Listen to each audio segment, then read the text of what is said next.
Série importante para o legado do LeBron James. Que tal Anthony Edwards e o Kevin Durant no Trash Talk, no jogo número 1 entre os Suns e o Minnesota Timberwolves? E as tendências aí do Boston Celtics no quarto período preocupam? Um abraço a todos os queridíssimos amigos do canal, deixa seu like, deixa seu comentário e vamos que vamos para mais um vídeo. Vamos falar de várias séries aqui, as minhas primeiras impressões aqui no início da pós-temporada da NBA, e eu começo falando de uma pegada que me agradou bastante no jogo entre os Timberwolves e o Phoenix Suns, que eu acho que tem tudo para ser uma belíssima de uma série. Phoenix jogou muito bem contra a Minnesota durante a temporada regular, só que os Timberwolves terminaram como cabeça de chave número 3, tem uma super estrela em ascensão que é o Anthony Edwards, e no jogo número 1 foi lá e detonou a equipe de Phoenix, mesmo num jogo bom do KD, que anotou 31 pontos. O KD é um dos melhores jogadores da história da liga, a gente sabe disso, né? E ele teve 31 pontos, como eu disse, jogou bem nessa partida em diversos momentos, mas o Anthony Edwards foi lá e meteu 33. Não só isso, o Anthony Edwards foi lá e meteu um trash talk também no ouvido do KD. E eu gosto desse tipo de coisa. A gente não vê muito disso mais na NBA como a gente via nos anos 80, nos anos 90, especialmente quando são duas grandes estrelas, né? O Anthony Edwards fala de admiração que ele sente aí pelo KD e tudo mais, só que durante a partida teve aquela provocação que é uma coisa que eu acho que a gente merece ver na pós-temporada quando a intensidade está completamente diferente. Então, eu acho que a gente tem tudo para ver uma das grandes séries da pós-temporada aqui, com os Suns e os Timberwolves se enfrentando, com uma dinâmica de Anthony Edwards tentando se provar para o mundo, né? Tentar se colocar lá, olha, ele já falou, né? 2, 3 anos, ele acha que ele vai ser o melhor jogador da liga, tá? Então esse é um passo importante nos playoffs do ano passado, naquela série contra Denver. Ele jogou muito bem, o time perdeu por 4-1. Os Timberwolves estão numa situação totalmente diferente agora nessa temporada, né? Eles não são oficialmente favoritos contra a Phoenix, mas tem o mando de quadra, cabeça de chave número 3 contra o cabeça de chave número 6.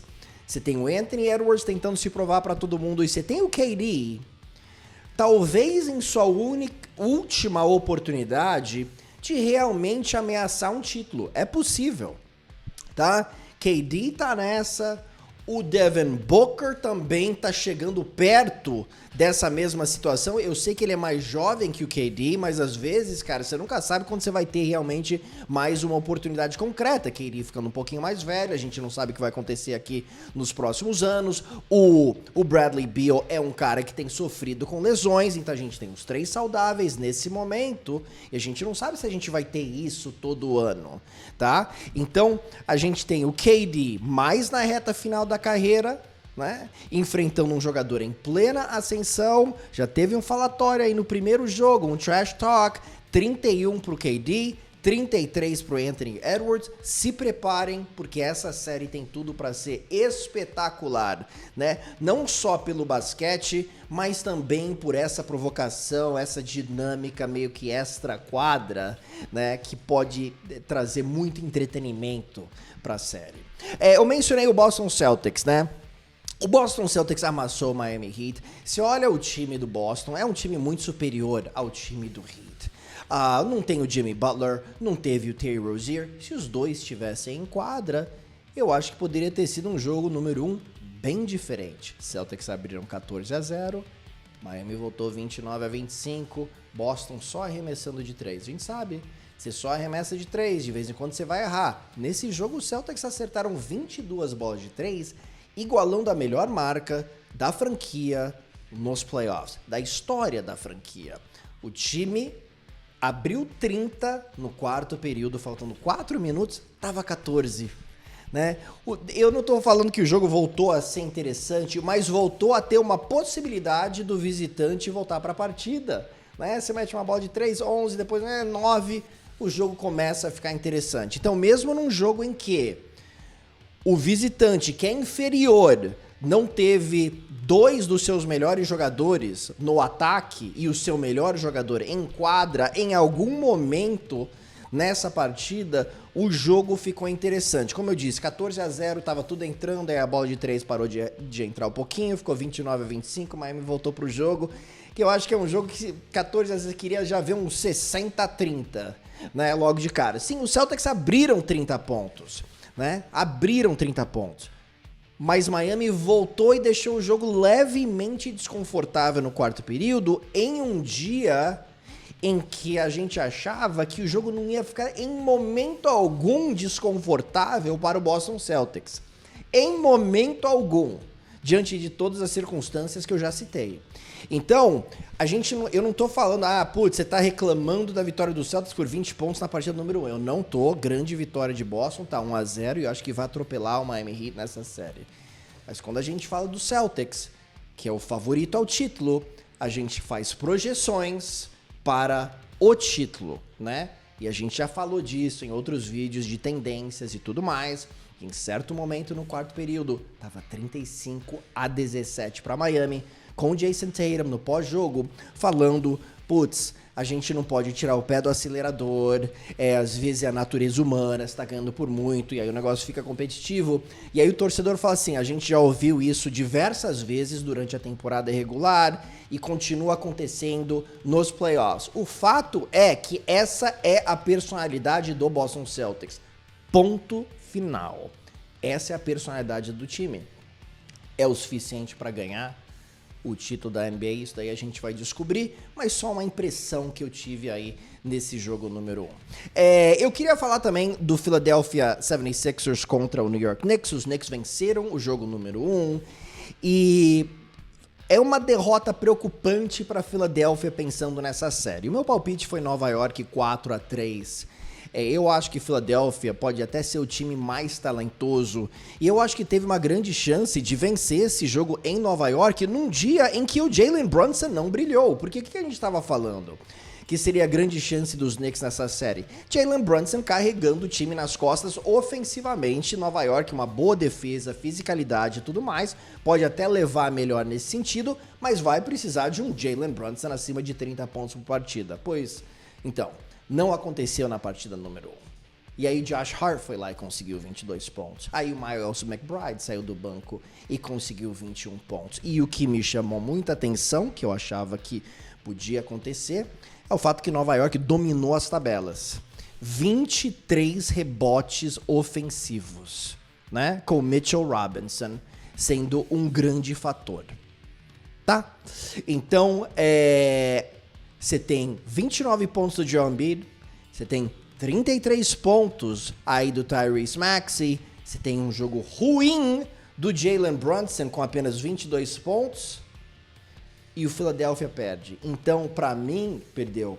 Então, pra mim, foi um sinal de alerta, assim, pelo jeito que os Sixers perderam essa partida. Tá? Então a fisicalidade é algo que eu acho que favorece o New York Knicks, especialmente agora com o Joel Embiid, que tá baleado com esse joelho. Deu a impressão que ele agravou um pouquinho a lesão aí no jogo número 1. Os Sixers realmente estão em apuros, mas eu tô muito curioso para ver como que o time aparece agora na partida número 2. Porque se recebe um desempenho ofensivo assim do Maxey e do Embiid, e o oponente não tem o melhor, já é limitado ofensivamente, não tem o melhor desempenho ofensivo do seu melhor jogador, e mesmo assim você não consegue a vitória, eu acho que é preocupante, tá bom? Então vamos ver o que acontece aqui nas próximas partidas. Philadelphia vai ter que fazer um trabalho muito melhor nas tabelas, nos rebotes. Que mais? Eu vou deixar o LeBron e o Jokic por último, tá bom? Mas eu queria falar da inexperiência do Thunder. Pra mim, não é um tradicional 1 contra 8 aqui, tá? Os Pelicans quase venceram esse jogo número 1 contra o OKC, ok? O Shai Gilgeous-Alexander teve seus 28 pontos, mas também teve alguns turnovers e também teve alguns erros. E eu acho que faltou um pouquinho de experiência mesmo pro Thunder nesse jogo. E a gente vai, esse é o cabeça de chave número 1 enfrentando o cabeça de chave número 8 sem o seu melhor jogador e sofreu demais para vencer, e foi um sofrimento basicamente o jogo inteiro, não foi uma grande partida do Thunder. Venceram o jogo, tá? Mas é um time que precisa melhorar. Chet Holmgren apareceu bem aí no quarto período, né? Mas a gente espera mais aí do Jalen Williams, a gente espera mais do Shai Gilgeous-Alexander, a gente espera um time cuidando melhor da bola, foram muitos turnovers. Os Pelicans também tiveram turnovers, os Pelicans são cabeça de chave número 8, ok? Eles têm uma desculpa, vamos dizer assim, tá? Então eu tô muito, muito curioso para ver o que acontece aqui nos próximos jogos. O meu palpite foi Thunder em 6 jogos, mas se o Zion Williamson tivesse jogado nessa partida número 1, cara, possivelmente essa série estaria 1-0 para os Pelicans. Então não fiquei impressionado com o Thunder nesse jogo número 1. Aí eu queria falar também, antes de falar do LeBron e do Jokic, do jogo número 1 entre o Indiana e o Milwaukee Bucks. A gente tá esperando, tem 2 jogadores aqui que a gente quer ficar de olho. Óbvio, tem a lesão do Antetokounmpo e tudo mais, isso daí é uma grande questão para essa série. Mas com essa lesão, é óbvio que a gente direcionou todas as atenções ao Damian Lillard. Mas não só o Damian Lillard, a gente também precisa falar do Tyrese Halliburton, jogador do Indiana Pacers, né? Primeiro que a gente tá esperando o Damian Lillard mostrar o que ele mostrou basicamente o ano inteiro. E agora chegou a pós-temporada. A gente vai dizer, em algum momento vai dar. Damian Lillard é muito talentoso ofensivamente. E ainda tem o Giannis. O Milwaukee tem grande chance de vencer o título. Era o meu palpite, tá? Para vencer o título Milwaukee Bucks, tá? Agora, depois desse jogo número 1, você fica um pouquinho mais confiante, né? Que o time vai vencer o Indiana. Mas meu palpite pré-série foi Indiana em 6 jogos. Os Pacers venceram 4 de 5 partidas contra o Milwaukee. E o Milwaukee, por 82 partidas, se mostrou um time bem consistente. Mas sempre tem uma luz no fim do túnel quando a gente fala de superestrelas como Giannis e como Damian Lillard. Então, Damian Lillard foi lá e meteu mais do que 30 pontos, 33 pontos na primeira etapa. Né? O time chegou a abrir perto de 30 pontos de vantagem e venceu com facilidade, né? Então esse Playoff Damian, né? Playoff Dame, que a gente precisa ver para Milwaukee ter chances de fazer barulho nessa pós-temporada, né? Então é um momento de muito otimismo aí pro torcedor dos Bucks. E eu queria falar do Tyrese Halliburton, porque você lembra no início da temporada, o Tyrese Halliburton tava detonando. Eu não sei se depois de um mês ou um mês e meio de temporada, se tivesse um MVP das primeiras 6 semanas da temporada, talvez teria sido o Tyrese Halliburton, gente. Ele já tava jogando bem demais, tô falando de 28,6 pontos por jogo, 11,7 assistências no mês de dezembro. Levou o Indiana até o play-in, ou a final do play-in, né? Perdeu para os Lakers, mas venceu o Boston Celtics e venceu o Milwaukee Bucks. E ele detonou o Milwaukee Bucks durante a temporada toda, né? Mas parece que depois daquela derrota contra os Lakers, não é que ele se tornou um jogador ruim, porque ele é um baita jogador, mas não foi o mesmo. Sim, talvez ele estivesse jogando acima do seu nível, mas no início da temporada, cara, todo mundo só falava em Tyrese Halliburton, na próxima grande estrela, super estrela aí da NBA. E na reta final da temporada, nos últimos meses, quando a gente falava dele, a gente falava de grandes secas arremessando de 3, né? E nessa partida, 9 pontos, 8 rebotes, sério, 8 assistências, perdão, nesse primeiro jogo dos playoffs, contra o Milwaukee, tá? Então a gente precisa ver muito mais aí de Tyrese Halliburton. A gente precisa voltar a falar dele se o Indiana quiser ameaçar nessa série. Sinceramente, ele precisa ser uma grande estrela e não ficar sumido como ele ficou nessa partida número 1. Então, tô esperando bem mais aí do armador do Indiana Pacers. E aí, finalmente, né? Comecei falando um pouquinho aí de uma série de legado, talvez, pro LeBron James. Eu não gostei desse primeiro jogo, né? Eu não gostei da postura do LeBron James no quarto período, nesse primeiro jogo, porque eu achei que ele não mostrou aquela garra que a gente tá acostumado a ver.